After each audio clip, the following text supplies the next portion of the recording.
the one and only Amir Ali. Thank you very much. Can you hear me? And then I started doing more research and I found you, and I hate doing videos, but the coaching calls was one of the things. And then you had another video that caught my eye where it was specific, outside the PMP, but I knew this is real content. This is things that will be on exam, right? I did hard work for sure, but I think the follow-up, sir, you did.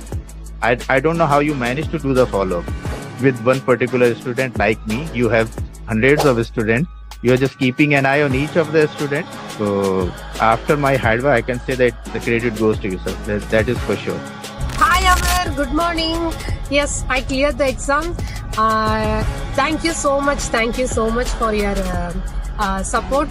And this has happened only because of that customized roadmap and mocks, and you always keep on asking us to do proper RCA, detailed RCA. It happened only because of the detailed RCA. Yes, this RCA helped me a lot. Thank you for all this guidance and support you gave me. Mr. Amir, thanks for our team. So I was just looking at his post, like who cleared the PMP, and he used to post the success stories on daily basis. So I reached out to Alina and I asked her how is this program or something. So she said you can trust him and you should join this program if you are looking for it. It was a very customized base feedback that I was getting from sir, from you. So yes, follow-up is very important, and thank you very much for that. It made me accountable.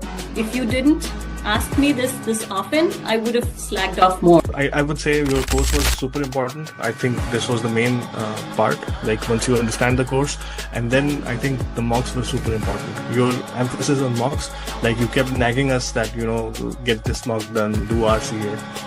All of this was super helpful because questions were they were similar. So yeah, mocks were, there are so many mocks that you have, and if you do all of them, I'm pretty sure anybody who goes, who does them can easily clear a PMP. Amir, first of all, thank you so much. I think without your guidance, it took me 1 year, one complete year. I was preparing for PMP through books and everything. So I was giving some mocks also available online, and I was not able to, have that confidence that I'll be able to clear. But I'm telling you, after attending the classes, especially after doing the mocks, doing the RCAs, I was feeling confident enough that yes, I can attempt it. And the day you told me to book your exam, I still asked you, but are you sure that I can give the exam?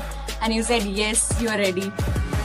First of all, I thank you a lot for the privilege, because when I started encounter with your program through LinkedIn, so some of your thoughts, always motivating me, I can do it, I can do it, I can do it.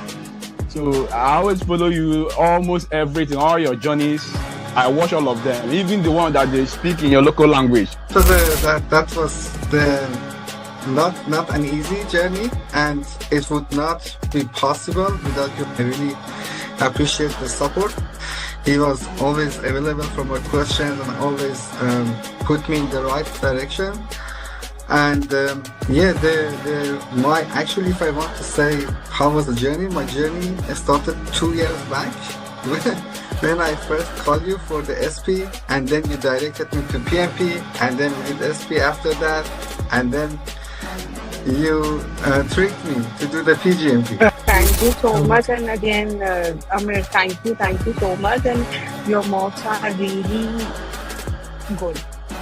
I mean, please, everyone should do your mocks for sure, and then they will be all prepared for the exam.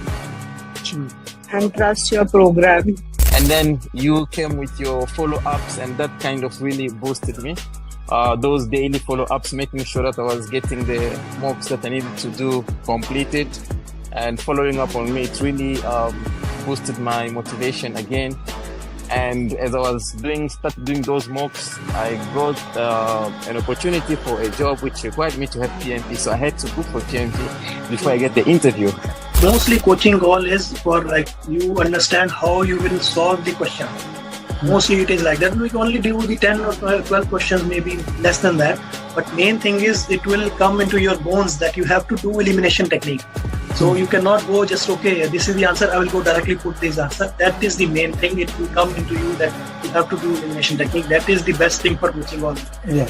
Alhamdulillah, with the right guidance from yourself, I managed to do good in the exam and to clear the PMP. I would say that your approach was really helpful because I'm not that type of a person who would sit there and read a lot of theoretical things to get things done. I'm more of a practical person who would prefer practicing over sticking to the theoreticals. And I would definitely say that the root cause analysis for me was the key. And here's why. Is some people try so hard to memorize all the processes and how they're all linked together. And if you do this, then you got to do that. And some people, maybe they think that way. That was very hard for me. It was just a lot to memorize. I'm not Amer Ali. I can't do that. So for me, just the process of actually answering the questions with your technique of process of elimination. And then you're left with always like two answers. Which one do you do? And if you get it wrong, you have to go do the root cause analysis. So thank you, sir. Yeah, thank you very much for everything. Fantastic. I would not have done as well as I had done if I hadn't had the foundation that you gave me, for sure. Who here wants to be successful? Raise your hands.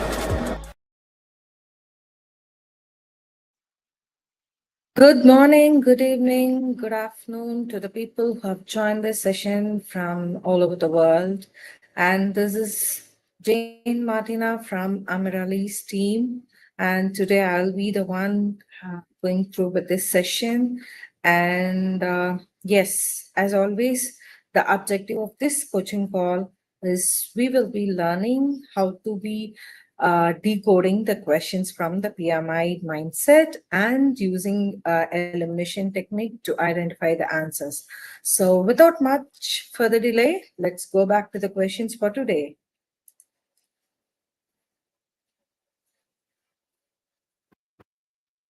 So today the question starts from question number 26. At Stream Nova Studios, the team is mid-iteration, enhancing the AI-based content recommendation engine. The Chief Marketing Officer, Lena Ortiz, insists that a fixed set of promotional features be guaranteed for an upcoming launch event, while the product owner, Ravi Kale, maintains that user feedback-driven backlog evolution is essential. Developers are concerned about the mid-iteration priority shifts, as this has historically resulted in incomplete work and reduced predictability. Additionally, the legal advisor has raised early concerns that new recommendation rules may require compliance review. What is the most appropriate next step for the Scrum Master? Let's go to the options. Option A, encourage the CMO and developers to discuss fixed feature expectations informally so both sides gain clarity while the team continues their iteration work. Option B, review historical sprint data with the CMO to highlight how evolving requirements affect cadence while noting legal concerns for future refinement sessions. Option C, explore the CMO's objectives with the PU and development team together, clarifying which items align with near-term value delivery while examining the compliance impacts as part of backlog ordering. Option D, capture the CMO's fixed scope expectations as provisional items for later review while maintaining the iteration's current commitments and focusing on throughput stability. So let's go with the timer. I know this is a big question, but don't worry. Once you solve, we will see how we can solve this. Okay.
Okay, let's go back to the question. So here there is the team is working on enhancing AI-based content recommendation engine. So in most of the cases, which applications we are using, they are having this AI-based content recommendation engine. So there is a chief marketing officer. She's saying that a fixed set of promotional features be guaranteed for the upcoming launch event, while the product owner maintains that user feedback driven backlog evolution is essential. Okay, here there is some requirement for the upcoming launch, but the product owner is always having a user feedback driven backlog. So developers are now concerned because it is mid iteration and there is a priority shift. So has historically resulted in incomplete work and reduced predictability? So whenever this scenario happens, there is a history that the work is incomplete and they cannot predict what is going to be the output. So what the legal advisor is also saying, the new recommendation rules may require compliance review. So the recommendation engines rules may require compliance review. So there are two or more factors that is coming in. So what is the most appropriate step for the Scrum Master? Okay. So let's go option one by one. Okay. Option A, encourage the CMO, the Chief Marketing Officer, and developers to discuss fixed feature expectations informally, so both sides gain clarity while team continuing their iteration work. Okay, so here it is like a more of a collaborative option, right? So, but here there is no conflict coming up, but still this seems to be like involving CMO and the developer team. But something is missing here. I can see the product owner is not involved here. Okay, so this may not be the most relevant or answer. So let's go to the option B. Review historical sprint data with the CMO to highlight how evolving requirements affect cadence while noting legal concern for future refinement sessions. So here they are taking into the legal concerns into refinement sessions. But here when they are just showing the CMO how about in between mid of the sprint when things are coming up, how the historical data has proven. But this is not a concern here, right? The CMO is having a requirement. The product owner is always depending on the user feedback driven backlog refinement. And the developers are very much concerned that if the requirement is coming in between the mid sprint, how they can complete their work that is planned for their sprint. So here the historical sprint data has nothing to do with the CMO. So even though the second part of the answer covers legal concerns with future refinement sessions, but the first section of this answer is not convincing. So we can eliminate option B. Let's go to the option C. Explore the CMO's objectives with PO, yes, and development team together, yes. Clarifying which items align with near-term value delivery. So this also covers that PO is always making sure the value realization even before alignment, while examining compliance impact as part of backlog ordering. So even before doing the backlog refinement, this seems to be more of involving all the parties in alignment. So yes, we will go. So far, this seems to be the most better answer compared to the previous two, but we should not stop there.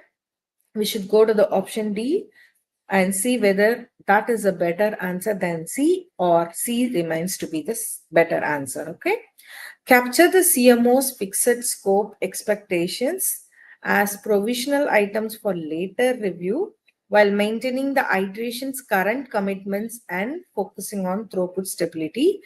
This seems to be like completely ignoring or alignment with the CMO's fixed scope expectations. So still we go with option C because this has got all the factors that is coming in considering what is the near-term value delivery as keeping it as the highest priority and working towards it. Okay. So if you agree, please put in the comment box that you have agreed to this question. If not, put your doubts there. So we will be going through that and we can discuss. Okay. Thank you. Moving on to the next question. At Drive Motion Systems, several agile teams developing perception, control, and simulation features rely on a central sensor component team. So multiple team report consistent blocking because the CSCT handles both defect fixes and new research spikes. The system architect warns that delays in sensor fusion experiments threaten compliance with updated road safety standards. The release train engineer observes that periodic coordination meeting surface symptoms but not root causes. Which two action most effectively improve system flow? Okay, the options are introduce a Kanban visualization for CSCT to reveal capacity constraints, aligning dependency expectations across all requesting teams. Option B, request each dependent team to recognize its sprint goals around CSCT's availability to avoid blockers during iterations. C, conduct structured dependency mapping with teams and architecture to reprioritize items that minimize bottlenecks while balancing compliance needs. D asks teams to delay work on sensor dependent stories until CSCT stabilizes its research work and defect backlog. So here goes the timer.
Okay, so please update your answers in the comment box, okay? So that we will see whether your understanding of the question is aligning with the answers, right?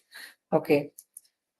Let's go back to the question. Let's dive into the question. There are multiple factors impacting the decisions, okay? So they are talking about a central sensor component team, which is having several agile teams developing perception, control, and simulation features, which is completely relying on the sensor component team. Okay, so now they are saying there are different blocks from the CSCT team where they handle both the defect fixes and new research spikes as same. So this has created some unwanted bottleneck there in the system when they are developing. So what the system architect says is like, whenever there is a delay in the sensor fusion experiment threatens compliance with updated road safety standards. So there are observations. The release train engineer also saying that periodic coordination meetings that is always surfacing with the symptoms but they are not addressing the root cause. So it is an agile project, and there is multiple agile team working, and there is one team which is developing the central sensor component team, which is having dependency, which is creating dependency to the development teams. Okay, now what is the question asking is, which two actions most effectively improve system flow? So the system flow, what is the system flow demands? One is that the team should know what is in progress, what is in development, what is in testing, where it is going, whether it is done or not, whether it is they are working on the defect fix or whether they are working on the research part. So they wanted to have a visibility so that they will know how the system will flow, and also the dependency, like what is dependent on what feature. So they should have a visibility of it. So you should look for these options in the options when you're reading. So let's dive into the option A. So here they are saying they wanted to have a Kanban visualization for CSCT.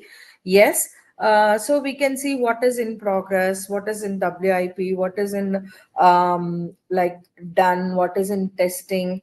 So where the dependency or bottleneck is going to come up. So introducing a Kanban visualization can be a better option to see how the system is flowing.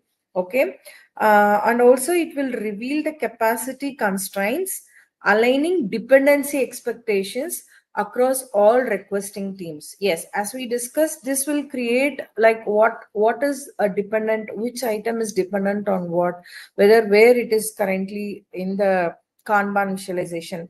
So yes, this can be one option, but there is one more option we need to select and two more options we need to eliminate. So let's go back to option B.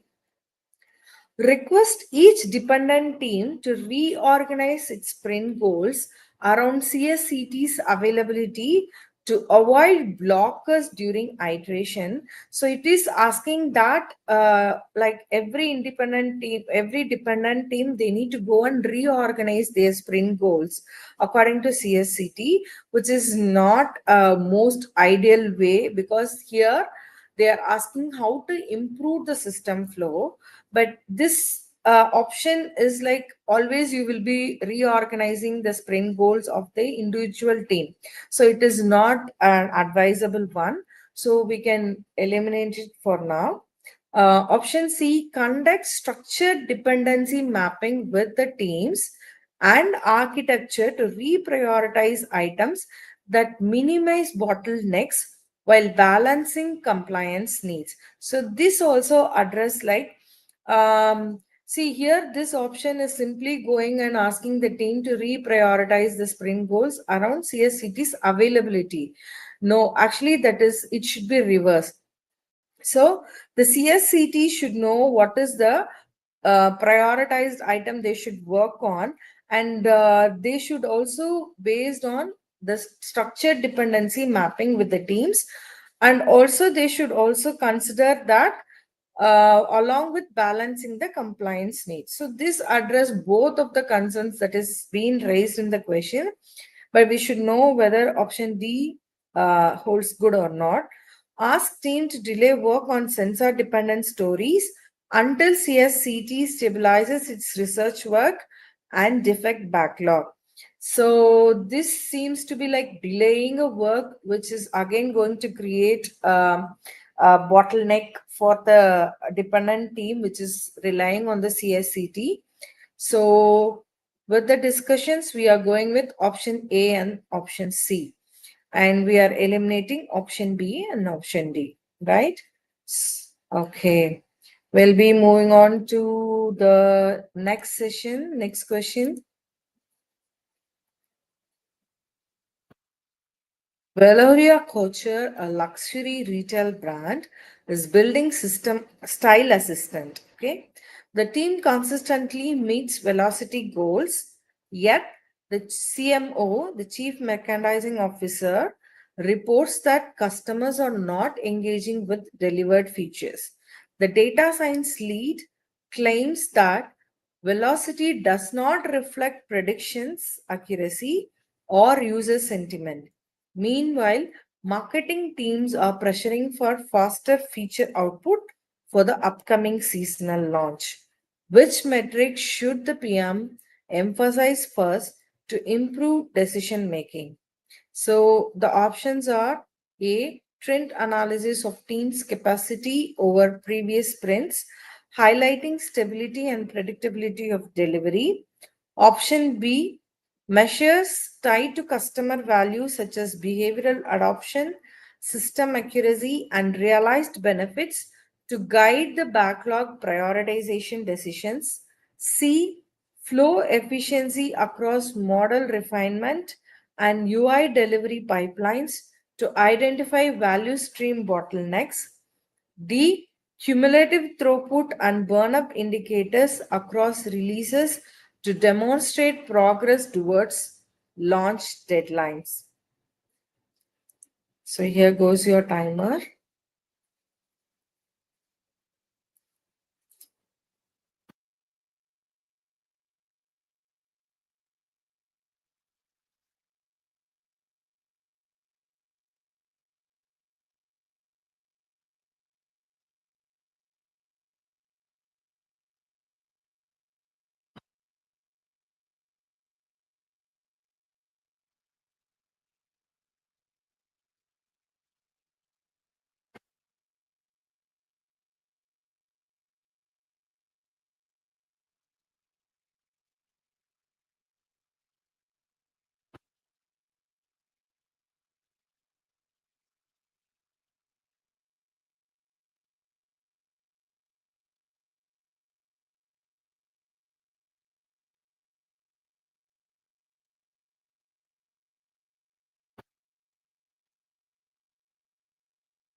Okay, so let's go back to the question.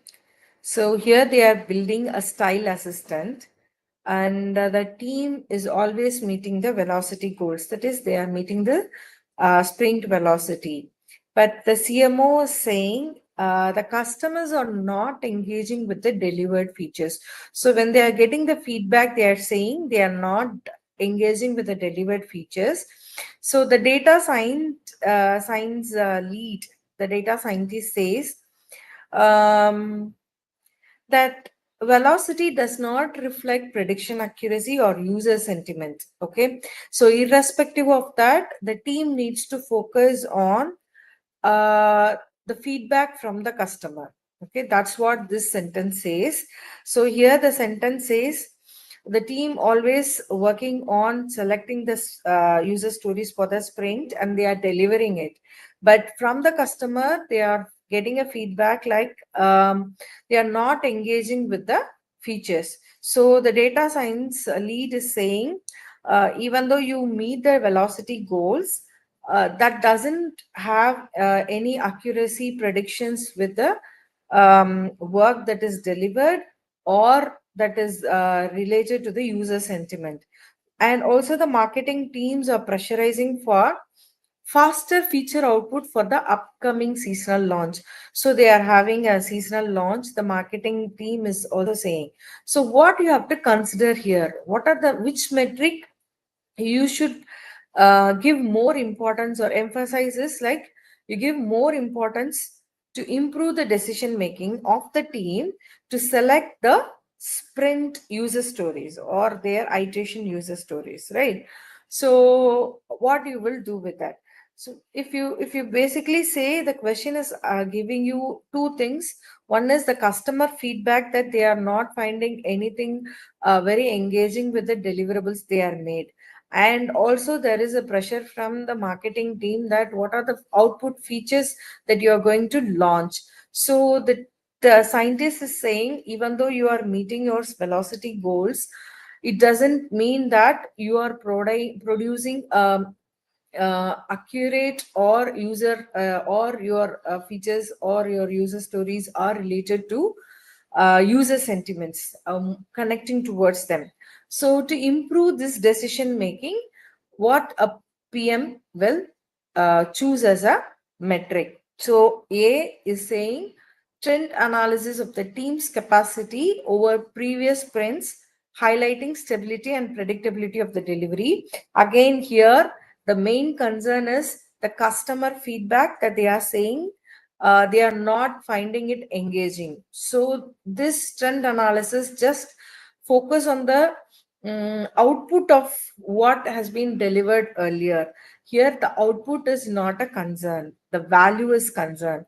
So the trend analysis just focuses on the output but ignores the value that is being shared by the customer. So option A cannot be a right option.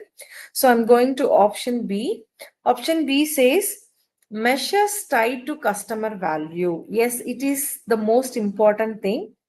Like, what are all the measures? It can be a behavioral adoption, system accuracy, and realized benefits. So these can be some of the measures that is tied to the customer value to guide backlog prioritization decisions. Yes, so they will see like the backlog has to be refined for the next sprint. So how they will go for it? They will take measures which is tied to customer value. So this has some options like behavioral adoptions, system accuracy, realized benefits. So this seems to be more addressing towards the inclined towards the primary problem of the statement that is given, scenario that is given here. But that shouldn't stop there. We should also eliminate other options. Option C, flow efficiency across model refinement and UI delivery pipelines to identify value stream bottlenecks.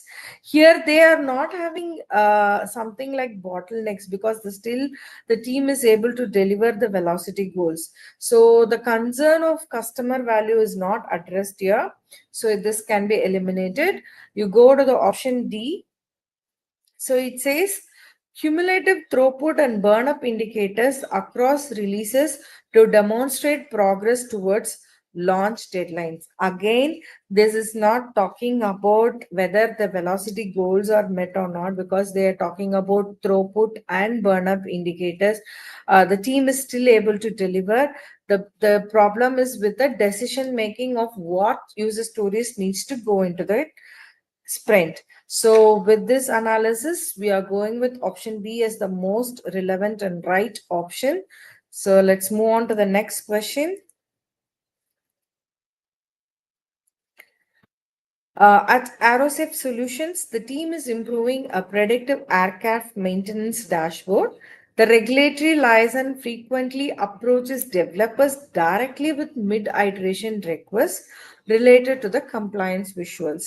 So the PO is not immediately available. So that means whenever the regulatory liaison person is approaching the team, so they are finding that the PO is not immediately available. Developers feel pressure to adjust work without clear backlog refinement, creating confusions and defects. So past audits revealed non-compliant reporting due to inconsistent requirement handling. What is the most appropriate next step for the Scrum Master? So it is saying, so the regulatory license is coming with directly approaching the developers in mid of the iteration, which is related to the compliance visuals. So the developers are not feeling okay to take the requirements directly without the backlog refinement. So that is creating confusion and defects. So what is the most appropriate next step for the Scrum Master? So here the options are: confirm the license need with both the product owner and developers together, clarifying how compliance related insight should enter refinement discussions while preserving iteration commitments. Option B, capture compliance expectations as temporary guidance to help developers make informed trade-offs while continuing current iteration work. C, discuss recent compliance audit findings with the license and developers to frame the importance of consistent communication patterns in future cycles. D. Highlight the team's iteration goals to the liaison while documenting compliance-related details for a later backlog review sessions. So here goes the timer.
Okay, so let's just dive into the options from D. Okay, so here they are asking what is the most appropriate next step for the Scrum Master.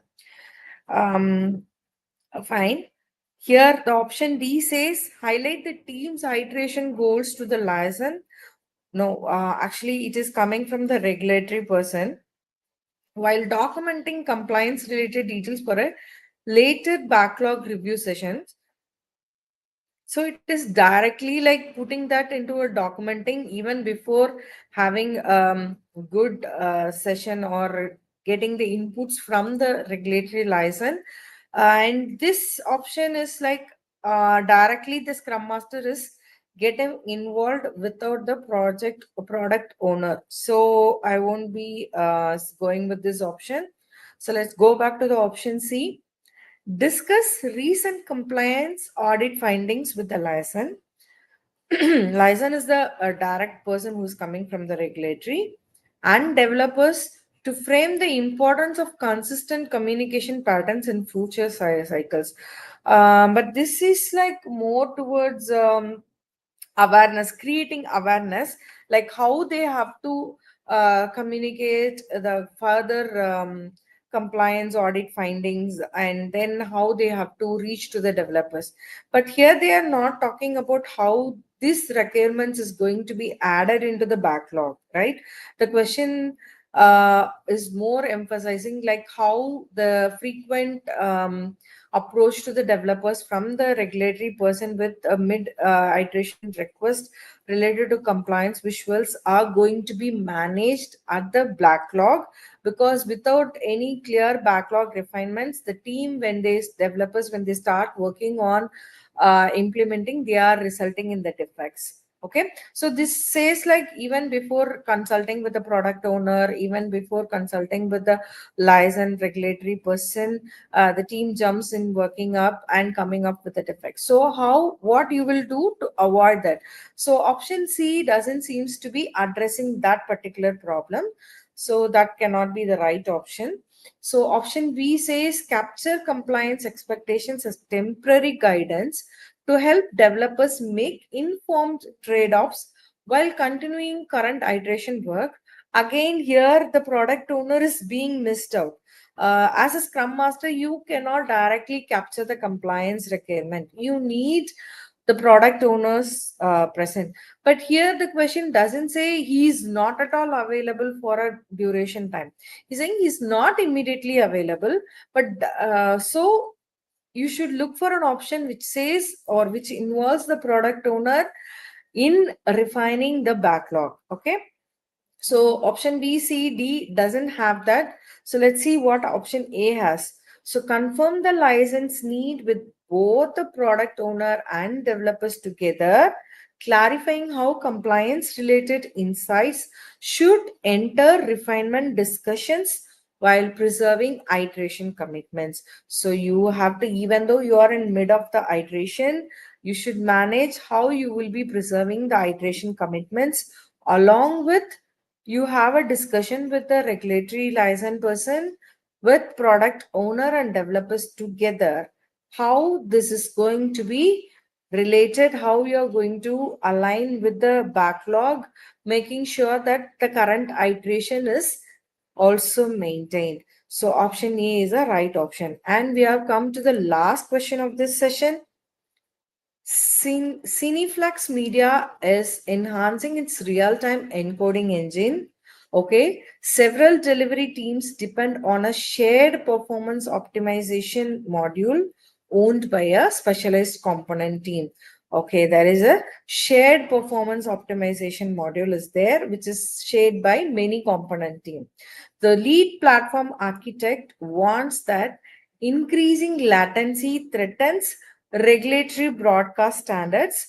Meanwhile, the security manager notes that certain optimization approaches may conflict with encryption requirements. Prior attempts to surface risk during retrospective missed cross-team impacts, leading to fragmented visibility. So again, this is something, a question which says about agile concept. Okay, let's see what this question is asking. What technique best ensures early detection and management of cross-team technical risk? So option A says maintain risk nodes within individual team spaces while ensuring each squad logs architecture related concerns for a periodic review.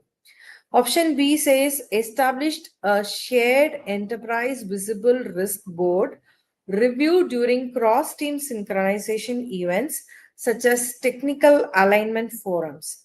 C, root risk consolidation through a single security representative who provides summarized insights during stakeholder demos. D, delay risk review sessions until encryption and optimization conflicts stabilize, focusing interim efforts on throughput. So let's take the timer and then come back to the question again.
Okay, so again, there is a centralized component team that the lead platform architect, the architect is saying there is a latency threatens because there is a delay in when they are going for the regulatory broadcast standards. And the security manager saying that optimization approaches may conflict with encryption requirements. So this is seems to be like a more of a problem scenario where it involves a lead architect, a security manager, and the development team who are relying on the specialized component team who is working on the real-time encoding engine. So when you are publishing in media, this is what they have to work on. Okay, so when they are working on it, earlier attempts to surface risk during retrospective has missed cross team impacts, that the entire team coming together and solving it has not been effective. And this has led to the fragmented visibility, that you don't know where the exact or real the problem arises or how it can be solved. So here the question asks how you can early detect this kind of a scenario or situation, and how you will handle or manage the cross team technical risk. This is more towards a technical issue, right? This is more towards a technical issue, even though the question has many very new terms which is related to the technical side of coding of most of the agile projects are related to real time enhancing of a application, right? Software. So this question has more of a development technical terms. But if you just take out that technical terms, the real problem is some situation is coming up with delayed in identifying the problems. So there is a delay in identifying the problem, and the team project manager has to manage the cross team with technical risk coming up. So they are asking how you will identify the technical risk at an early stage. So this is what the entire question is talking about. If you just read the last statement of the question, it says best ensures early detection and management of technical risk. That is the actual question. Okay, so now let's go back to the options and let's do elimination. Okay, now you will maintain risk node with individual team spaces while ensuring each squad logs architecture related concerns for periodic review. So this is saying like you separate team maintain separate risk registers or separately captures the technical risk. See, the PMI will play with wordings. Okay, they will assess the English command over the questions as well. So this is saying you maintain individual risk for the team, and whenever there is a periodic review, you bring it together and discuss it separately. That is what option A says. But that is not going to early detect the risk associated with cross team technical. Okay, so I will be we can eliminate that option A. We can go to the option B. Establish a shared enterprise visible risk board. So here you have a risk board shared among the different teams. Okay, that is reviewed during cross team synchronization event such as technical alignment forums. So that the technical alignment forum is just giving you an example about what when that can happen. So it is nothing but team cross team synchronization. They come together, review the visible risk board that is being shared across the team. So this at least can give you like what are the risks that is shared among the team because of that real-time encoding engine or the specialized component team. Okay, so this is like more of a shared resource which will give us shared visibility and which will enable you in term to detect the risk earlier. So this seems to be more relevant option to this question. But we should not stop there. Let's go to the option C. Root risk consolidation through a single security representative who provides summarized insights during stakeholder demos. This is like you put the entire thing on one particular person, which again can create a bottleneck. You need a single security representative who should be a very good subject matter expert on that particular risk handling, and if that person is not there, then it will create a bottleneck. So this cannot be a good option when you are going and selecting when you are having a cross team who are working together. Okay, so let's go to the option D. Delay risk review sessions until encryption and optimization conflicts stabilize, focusing interim effects on throughput. Again, this you can never delay risk review sessions, right? You cannot wait for the things to stabilize, settle down, and then you update the risk. No. So among these 4 options, we can find option B as the more suitable option for this question. So with this, we have come to the end of this session. Thank you so much for keeping throughout the session. Sorry, I couldn't see options which you have given here.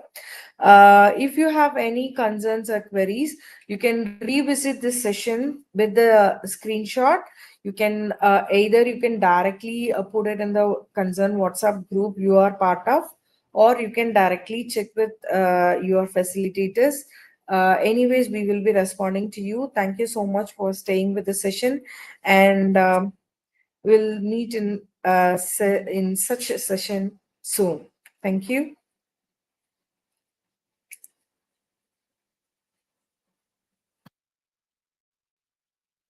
I would have not been able to clear the exam if Amir Ali would have not been there. I would have not been. I did not believe that I will be able to clear my PMP within a month. I don't know what to say actually. Like I'm kind of like really tempted. I got my results and I was above target in all 3 categories. Wow. So